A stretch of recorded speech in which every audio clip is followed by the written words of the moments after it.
So this is day 16 and it's Wall.E, a gift for Wall.E.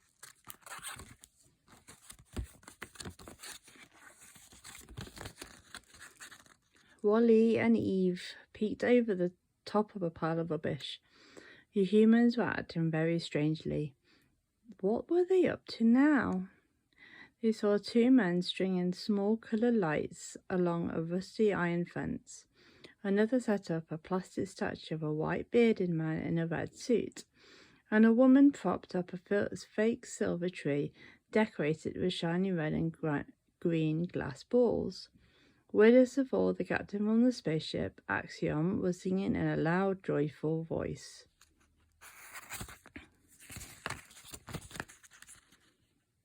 Wall.E and Eve sneaked closer to where the humans were working. They called their friend bots over. While all the robots watched curiously, the humans hung a green circle with small red dots on a shop front. More of the humans started singing. Some of the robots had seen behavior like this when they were living on the Axiom. It seemed to happen every 12 months. They had never been able to figure out why. Wall.E looked closely at the humans. He tried to figure out what made this so different. Then he put his metal finger on it. The humans looked happy. Most of the time on the Axiom, they looked tired and bored.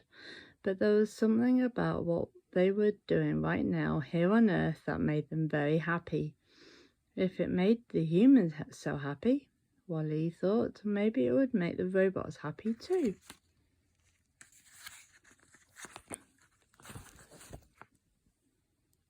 For hours, the robots studied the humans. They stored what they had seen in the computer brains. Next, they set out to copy the humans. Some of the bots picked up rubbish that the humans had used, bits of tinsel, fake holly, and scraps of brightly coloured paper. The light bots collected hundreds of string lights and draped Wall.E's trailer with them. When the electricity was turned on, the lights shined so brightly they looked like a supernova.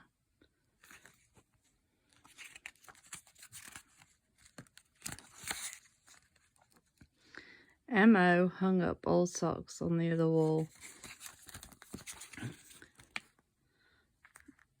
He had no idea why anyone would want to put socks on the wall, but if the humans were doing it, so would he. Vacuum bots sucked up boxes and boxes of packing chips. He also vacuumed up a nose full of dust. Achoo! He sneezed. The foam bloated down, coating the floor like a blanket of snow. Wall.E and Eve roamed the grounds outside the trailer, looking for more things to use. Wall.E went one way and Eve the other. Eve picked up a piece of shiny metal and some scraps of wrapping paper. She stored them inside her chest cavity. Suddenly, she heard two humans talking. One of them was the captain. "I just love Christmas, don't you?" the other human said. "The lights, decorations, the cookies, the presents. Christmas is my favourite time of year." Christmas, what a lovely word. Eve rolled it around in her mind. It sparked all her circuits. Was this the name for what the humans were doing? She stopped to listen more closely to what they were saying. "Yes," the captain said slowly, "but don't forget, Christmas isn't about things. It's about giving, not just getting presents. It's about showing your family and friends that you care." The captain's words hummed inside Eve. Robots didn't have family, but they did have friends, and she had one friend who meant more to her than any other, Wall.E. He had come to save her when she was on the ship and given her his spare parts. Wall.E had cared for her and watched over her. Eve wanted to show Wall.E that she appreciated him. But what kind of present would do that? She roamed far and wide. She searched and searched. She found many pieces of rubbish, but none of them were quite right for her special friend. and far from Wall.E's trailer, her gaze locked onto the perfect present.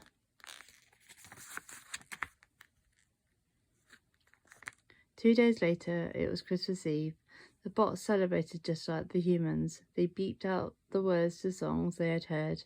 They didn't always understand the human words, so they made up some of their own.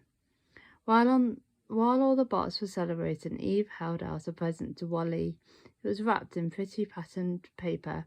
"Eva," he asked. Eve nodded. Wall.E admired how the shiny paper shimmered in the coloured lights. He was so busy looking at the present that he almost missed Eve motioning to him. "Open it," she signalled. Wall.E carefully unwrapped the gift. In his hands, Wall.E held a miniature Christmas tree.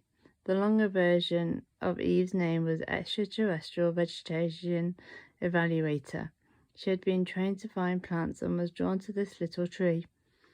She knew that Wall.E, with his kind way and big heart, would take care of it better than anyone. Wall.E and Eve went outside together, dug a hole in the earth and planted the Christmas tree. Wall.E placed a shiny silver star on the top. It twinkled brightly and reflected the light from the real star shining in the night. Eve reached out her hand and Wall.E took it. "Eva," he said. Now Wall.E understood why humans liked Christmas so much.